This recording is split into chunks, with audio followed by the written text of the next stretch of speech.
Today we celebrate the first glorious anniversary of the Information Purification Directives. We have created, for the first time in all history, a garden of pure ideology, where each worker may bloom, secure from the pests, obeying contradictory thoughts. Our unification of thoughts is more powerful a weapon than any fleet or army on earth. We are one people, with one will, one resolve, one cause.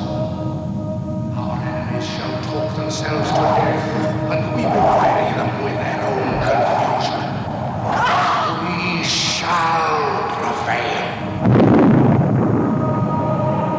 On January 24th, Apple Computer will introduce Macintosh. And you'll see why 1984 won't be like 1984.